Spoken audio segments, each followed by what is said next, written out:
In the quiet suburbs of an American town, a story unfolded that would leave a lasting mark on everyone who witnessed it. A story not of physical violence or a headline-making crime, but of something far more insidious. A slow, grinding assault that doesn't leave bruises on the skin, but scars on the soul. Her name was Amara. She was the daughter of Nigerian immigrants, raised with the belief that education was the greatest gift one could pursue. Her parents worked long hours, her father as an engineer, her mother as a nurse, determined to carve out a future for their children that would justify every sacrifice they made when they left Lagos for the promise of a better life in America. Amara had always been bright.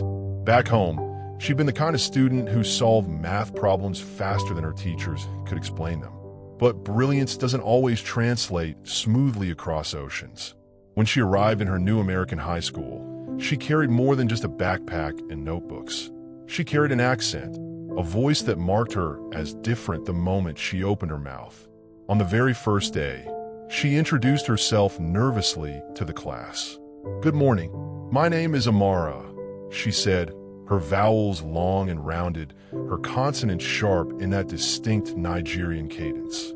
She thought nothing of it. After all, it was just her voice, her way of speaking. But to the other students, it was something else entirely. Laughter. It started with a few muffled giggles, but one girl in particular made no effort to hide it. Her name was Lindsey, a blonde-haired, blue-eyed student who had spent her whole life in this town, wrapped in the comfort of popularity and privilege. Lindsey leaned back in her chair, smirked, and repeated Amara's name in a mocking tone, stretching the syllables until the class erupted in laughter. "Amatra," Lindsey mimicked. The room shook with amusement. And just like that, the line was drawn. For Amara, it was a shock. She had expected some stares, maybe questions about where she came from, but she hadn't expected cruelty. Not like this. Not so brazen, so public. Her cheeks burned as she sat down, wishing the floor would swallow her whole. But that was only the beginning. Every class became a minefield. When Amara raised her hand to answer questions, Lindsey and her friends would whisper and chuckle, waiting for her to stumble over a word or pronounce something differently. In English class, when Amara read passages aloud, the laughter was almost guaranteed.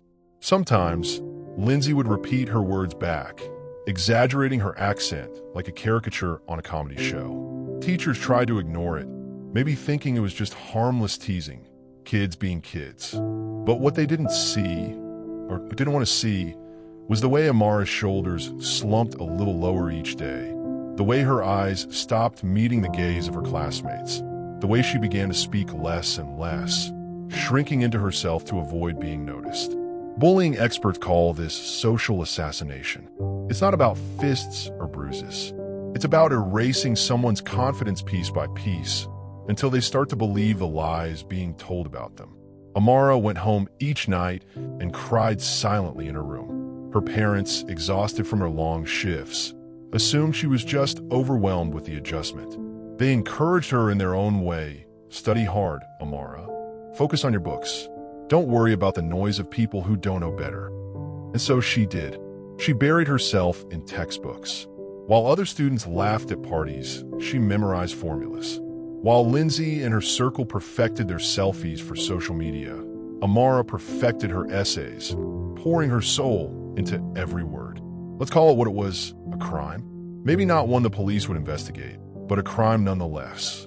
Bullying of this kind leaves invisible wounds. Psychologists say that verbal abuse can alter the same parts of the brain affected by physical trauma. It chips away at identity, corrodes self-esteem, and leaves lasting scars. For Amara, every laugh felt like a theft of her dignity, her voice, her right to belong. Lindsey was the ringleader, but the others were accomplices, joining in the laughter, ensuring that Amara knew her place in their hierarchy. But here's the thing about underestimated people. They're often planning their comeback in silence. While Lindsey thrived on attention, Amara thrived in the shadows. Every cruel word became fuel, every mockery another reason to keep pushing forward. She didn't just want to prove them wrong, she needed to. By sophomore year, the whispers started. quiet ones, the kind that spread in teacher lounges and staff meetings. Have you seen Amara's test scores? She's top of the class again. That girl is brilliant. Her science teacher noticed how quickly she grasped complex concepts. Her history teacher praised her essays for their depth and insight. One counselor even remarked privately, "If she keeps this up, she could be our valedictorian one day." But Amara never let herself believe it. Not yet. She carried her wounds too closely, replaying every moment of laughter in her mind. And Lindsey? She hadn't slowed down. If anything, the bullying grew sharper. In the cafeteria, when Amara brought traditional Nigerian food from home, Lindsey made faces and whispered loud enough for others to hear, "EW, what even is that?" At one point, during a group project, Lindsey refused to work with Amara at all. "I can't understand her half the time," she said to the teacher, feigning innocence. But the smirk on her face betrayed the cruelty underneath. This wasn't just bullying, it was systemic humiliation, and it set the stage for a clash that neither girl could have predicted. By junior year, the contrast between the two couldn't have been clearer. Lindsey was still popular, still leading cheers at pep rallies, still basking in the glow of teenage dominance. But academically, she was slipping. Her grades were average, sometimes below. Teachers whispered about her lack of effort, her reliance on charm over discipline. Meanwhile, Amara kept climbing, quietly, steadily, relentlessly. She joined the debate team. She entered science fairs. She submitted essays to national competitions. And each time she excelled. Still, in her mind, she was that girl who had been laughed at on her first day. That girl with the funny accent. That girl who didn't belong. What she didn't know was that her story was already building to its climax. And by the time it arrived, she wouldn't just belong, she would own the stage. But before that moment, she had to endure a senior year filled with tension, silent battles, and the heavy weight of expectation. Because when you've been laughed at for so long, success doesn't just feel like achievement. It feels like justice. High school has its own unspoken court system. Every hallway is a courtroom, every cafeteria table a jury box, and every student, whether they like it or not, is put on trial. For Amara, the charges were clear. She was different. Her accent, her food, her clothes, her quiet manner, all were used as evidence against her. And Lindsey Carter, her white classmate, had appointed herself judge, jury, and executioner. But Amara wasn't going to plead guilty to simply being herself. By senior year, the bullying had taken on new forms. It wasn't just about laughing at her accent anymore. It was about exclusion, the kind of cold cruelty that seeps into every corner of a young person's life. In group projects, Lindsey would roll her eyes and say, can someone else just explain what she's saying? In the lunchroom, Lindsey's friends would mimic Amara's speech loudly until nearby tables erupted in laughter. Online, whispers turned into posts and memes. Someone created a fake social media account mocking Amara's way of speaking. And yet, through it all, Amara stayed quiet. She didn't lash out. She didn't cry in public. But privately, she began to wonder if maybe Lindsey was right. Maybe her voice was wrong. Maybe she didn't belong here.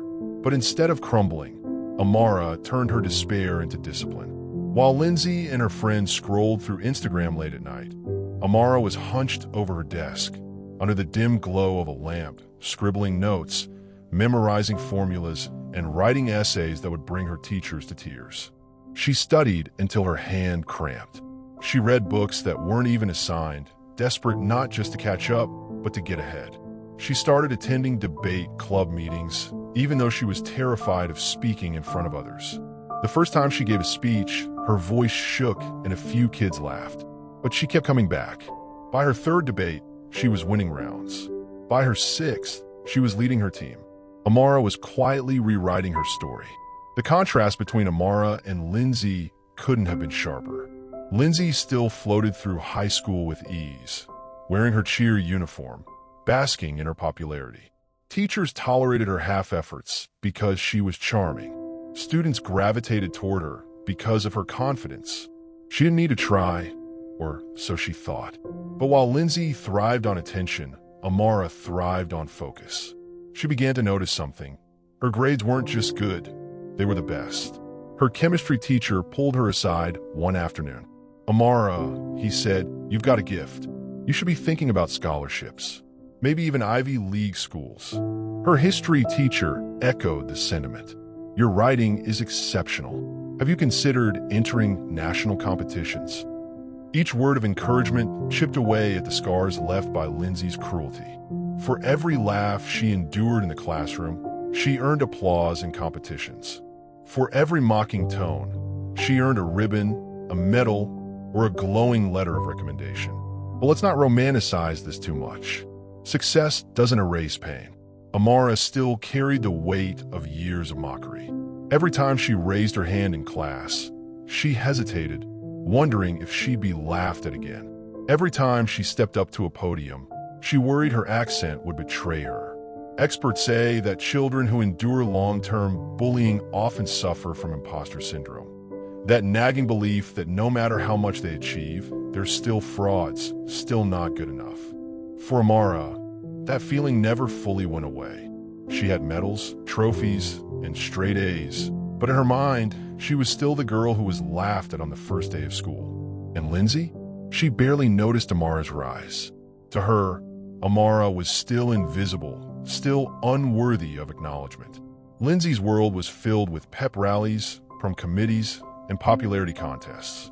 She never imagined that Amara was slowly, steadily climbing towards something much bigger. The real shift came in the spring of senior year. Rumors began to circulate in the hallways. The school would soon announce the valedictorian. Whispers filled the cafeteria. Who would it be? The star athlete? The student council president? Lindsey? Few mentioned Amara's name. She was too quiet, too overlooked. But in the teacher's lounge, the decision was already clear. Amara's grades were untouchable. Her GPA was the highest the school had seen in a decade. Her list of accomplishments was longer than anyone else's. She had already earned a full-ride scholarship to a prestigious university. She was by every possible metric the obvious choice. Yet Amara didn't believe it. Not until the principal himself pulled her aside. "Amara," he said gently, "I want you to know you'll be our valedictorian this year. You've earned it." Her heart skipped a beat. For a moment, she couldn't breathe. She thought about her parents, who had sacrificed everything to bring her here. She thought about every late night, every laugh she'd endured, every whisper that tried to break her. And then she thought about Lindsey, the girl who had made her feel small, the girl who had turned her accent into a joke, the girl who would have to sit in the audience and listen as Amara delivered the speech of her life. From that day on, graduation became a looming shadow in Amara's mind. She wrote and rewrote her speech, each draft stronger than the last. She didn't want to use the moment for revenge. She wanted to use it to honor her parents, to inspire her classmates, to stand as living proof that cruelty can be overcome. Still, the pressure was enormous. The night before graduation, she barely slept. She stared at her speech until the words blurred on the page. She practiced aloud, stumbling over a few words, her accent thick as ever. And then she remembered something her mother had once told her. "Your voice is not a weakness, Amara. It is the sound of where you come from. Never be ashamed of it." Those words became her anchor. As Amara prepared for the biggest speech of her life, Lindsey was still blissfully unaware. She assumed, as many did, that she would be recognized at graduation. Maybe not valedictorian, but certainly honored for her involvement, her popularity, her leadership, and cheer. She even joked with her friends about Amara.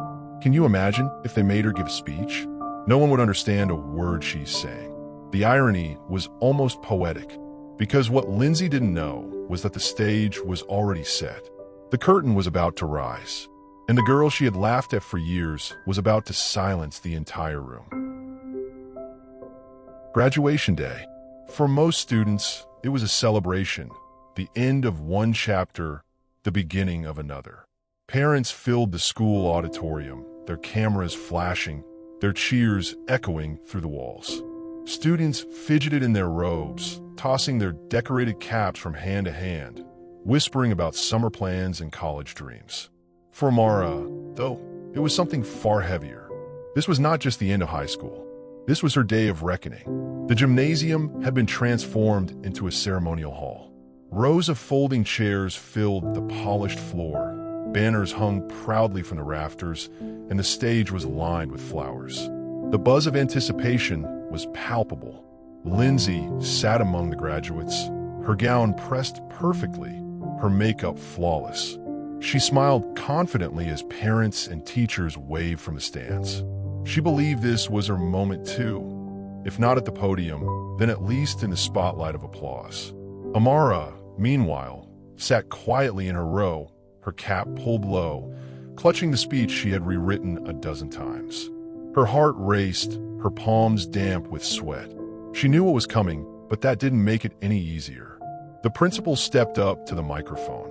His voice boomed across the auditorium.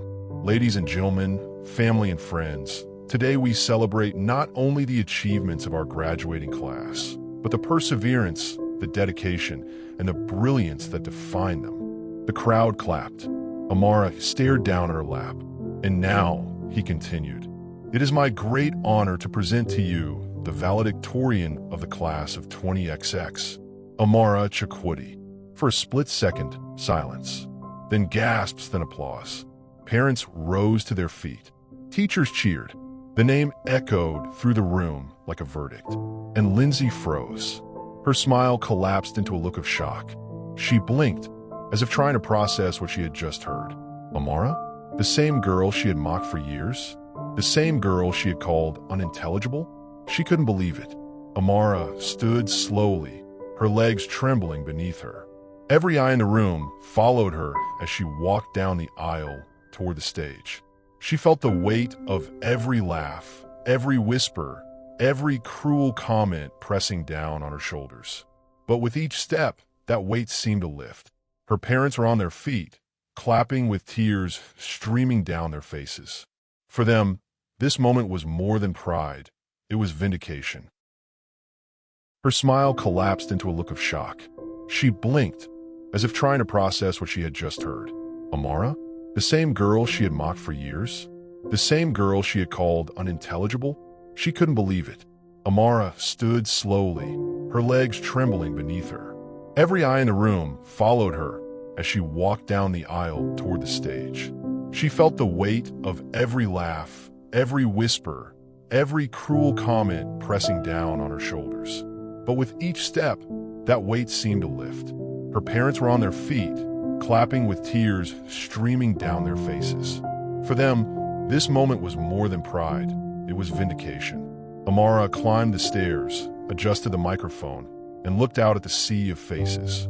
She saw her teachers, her classmates, her parents, and then, in the crowd, she saw Lindsey. Their eyes met for a brief second. Lindsey's expression was unreadable, somewhere between disbelief and embarrassment. Amara took a deep breath, and then she spoke. Her voice was steady, her accent thick and unapologetic. Good evening, everyone. My name is Amara Chukwudi. I stand before you today, not because I am the smartest, but because I refuse to give up. The room fell silent. When I first came to this school, I felt like an outsider. My voice was different. My food was different. My background was different. And in the beginning, that difference was something people laughed at. They told me I didn't belong. She paused, her gaze sweeping across the audience. But my parents taught me something important, that your voice, no matter how different it sounds, is your power. That your identity, no matter where it comes from, is your strength. And that success is the best answer to doubt. The crowd erupted into applause. Amara steadied herself and continued. I want to dedicate this moment to every student who has ever been told they're too different, too strange, or too unworthy. You do belong. Your voice matters. And sometimes, the very thing people mock you for becomes the reason you stand here today. As she spoke, Lindsey stared at the stage, her face pale. For years, she had turned Amara's accent into a punchline. Now that same accent was commanding the attention of an entire auditorium. By the time Amara finished, the entire audience was on its feet. The sound of applause thundered through the room. Teachers wiped tears from their eyes. Parents hugged one another. Students cheered. Amara stepped back from the podium, her heart racing, her chest rising and falling with relief. She had done it. She hadn't just survived the years of cruelty. She had risen above them. And Lindsey?